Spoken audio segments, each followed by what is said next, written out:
வணக்கம் நண்பர்களே. தமிழக அரசியலில் இன்று மிகவும் பரபரப்பாக பேசப்படும் விஷயம் கரூர் சம்பவம். இந்த விவகாரம் அரசியல் மேடையை தாண்டி உச்சநீதிமன்றம் வரை சென்றுள்ளது. அதிலும் நீதிமன்றத்தில் எழுந்த ஒரு கேள்வி தற்போது அரசியல் வட்டாரங்களிலும் சமூக வலைதளங்களிலும் தீவிரமாக பேசப்பட்டு வருகிறது. இன்று என்ன நடந்தது? ஏன் டிஎம்கே உச்சநீதிமன்றத்தை நாடியது? நீதிமன்றம் என்ன கூறியது? இதன் அரசியல் தாக்கம் என்ன? இந்த விவகாரம் டிவிகேக்கு சாதகமா அல்லது டிஎம்கேக்கு ஆதரவாக அமையுமா? இவை அனைத்தையும் முழுமையாக பார்க்கலாம். முதலில் கரூர் சம்பவத்தை நினைவுபடுத்திக் கொள்வோம்.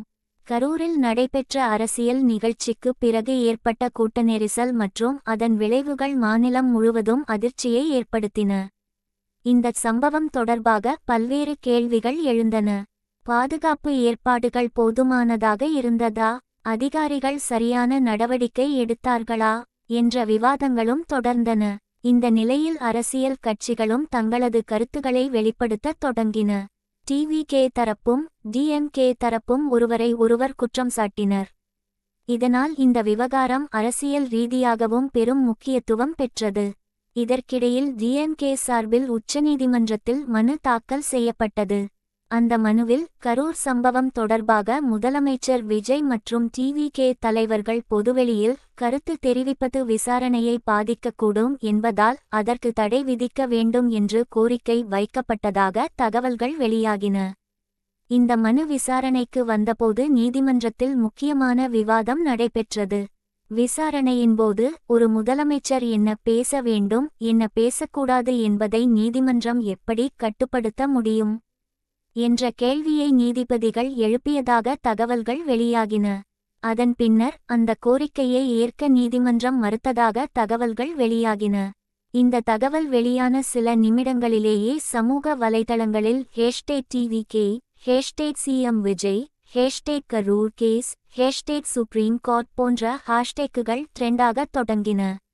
டிவிகே ஆதரவாளர்கள் இது கருத்து சுதந்திரத்துக்கு கிடைத்த வெற்றி என்று பதிவிட்டனர்.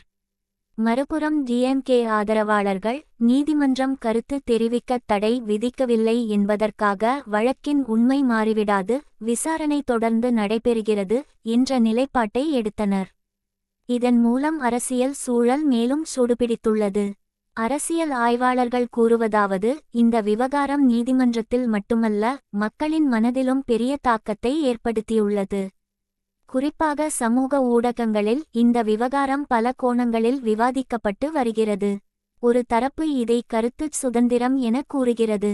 மற்றொரு தரப்பு நீதிமன்ற விசாரணை நடைபெறும் நிலையில் அரசியல் கருத்துகள் விசாரணையை பாதிக்கக்கூடாது என வாதிடுகிறது. இந்த இரு நிலைப்பாடுகளும் தற்போது அரசியல் விவாதத்தின் மையமாக உள்ளன. இதற்கிடையில் டிவிகே மற்றும் டிஎம்கே தலைவர்கள் தொடர்ந்து ஒருவரை ஒருவர் விமர்சித்து வருகின்றனர்.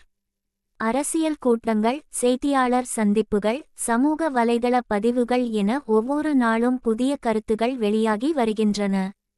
இந்த விவகாரம் வரவிருக்கும் தேர்தல் அரசியலிலும் தாக்கத்தை ஏற்படுத்துமா என்ற கேள்வியும் எழுந்துள்ளது. எனினும் ஒரு முக்கிய விஷயத்தை நினைவில் கொள்ள வேண்டும். இந்த விவகாரம் தொடர்பான சட்ட நடவடிக்கைகள் இன்னும் நடைபெற்று வருகின்றன. நீதிமன்றத்தின் இறுதி தீர்ப்பு வெளியாகவில்லை. எனவே எந்த கட்சியின் குற்றச்சாட்டு அல்லது விளக்கமும் இறுதி உண்மையாக கருதப்பட முடியாது. இறுதி முடிவு நீதிமன்றத்தின் தீர்ப்பை பொறுத்தே அமையும். அடுத்த சில நாட்களில் இந்த வழக்கில் மேலும் முக்கிய முன்னேற்றங்கள் ஏற்பட வாய்ப்பு இருப்பதாக அரசியல் வட்டாரங்கள் எதிர்பார்க்கின்றன. அந்த முன்னேற்றங்கள் தமிழக அரசியலின் அடுத்த கட்டத்தை தீர்மானிக்கக்கூடும். இந்த விவகாரம் குறித்து உங்கள் கருத்து என்ன? உச்சநீதிமன்றத்தின் இந்த நிலைப்பாட்டை நீங்கள் எப்படி பார்க்கிறீர்கள்? உங்கள் கருத்துக்களை கமெண்டில் பகிருங்கள். மேலும் இதுபோன்ற அரசியல் மற்றும் ட்ரெண்டிங் அப்டேட்களை உடனுக்குடன் தெரிந்து கொள்ள எங்கள் சேனலை சப்ஸ்கிரைப் செய்து பெல் ஐகான்-ஐ அழுத்த மறக்காதீர்கள். நன்றி. மீண்டும் ஒரு புதிய அப்டேட்டில் சந்திப்போம்.